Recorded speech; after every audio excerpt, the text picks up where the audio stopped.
Hola, welcome to the 2010 FIFA World Cup Hyundai Halftime Report.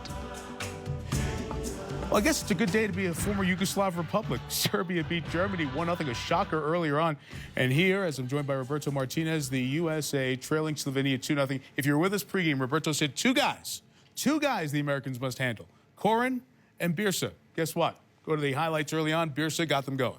And that's disappointing because we said it before. Yes, you feel that you are favorites and you feel that you have to win the game. But to win the game, you need to know how. And to know how is to keep the clean sheet. Birsa there is a very talented left-footed player. He cannot get... Look at when he receives the ball. He's got spaces to choose what he wants to do.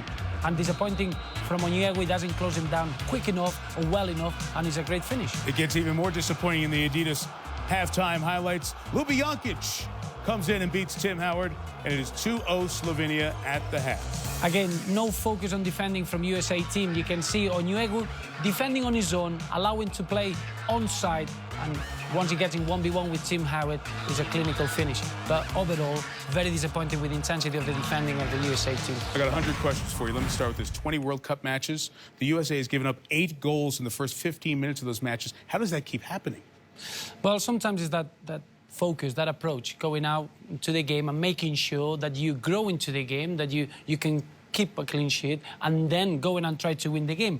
Today, it looked that USA wanted to win the game, but to do that, you forget how to do it. And the basics are that off the ball, you need to be really strong and real intensity, like they did against England. And you were worried about that pregame, that they would come out with that attitude. Yes, because if you give Slovenia, yes, they work hard, yes, they are organized, but they've got quality players. And if you give that time and space to players like Walter Birsa, he's going to score in them situations. And then you're playing into Slovenians' hands. Then you need to open yourself. You need to push even more. In Slovenia, then they playing up to their strength. They're always well organized. They always got 10 players behind the ball. So all the time, you're getting yourself exposed.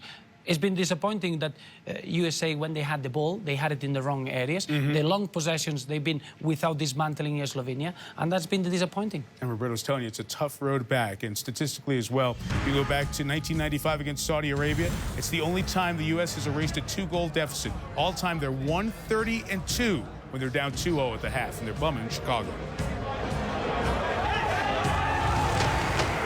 This 2010 FIFA World Cup Halftime Report is presented by Hyundai.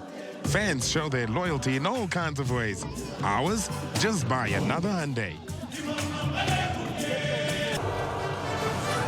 Hey, ta-da! Welcome back to the 2010 FIFA World Cup Hyundai Halftime Report.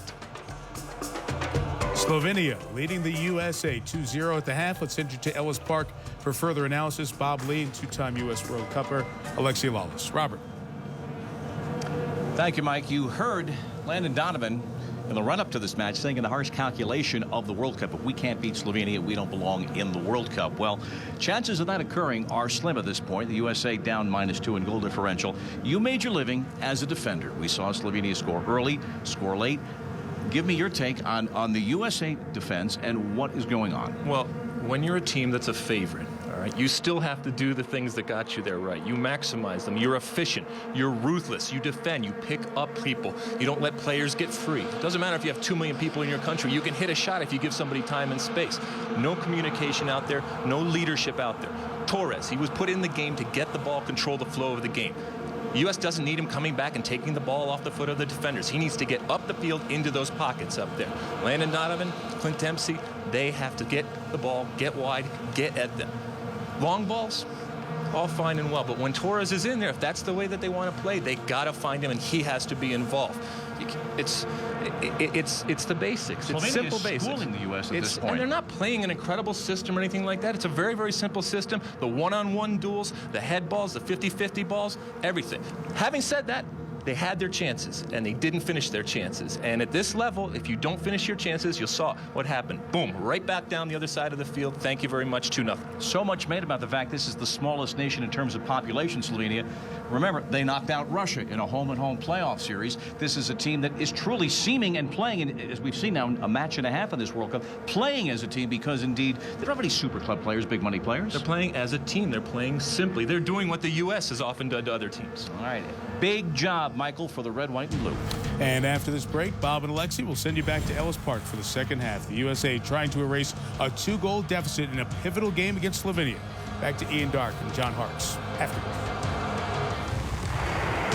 This 2010 FIFA World Cup halftime report is presented by Hyundai.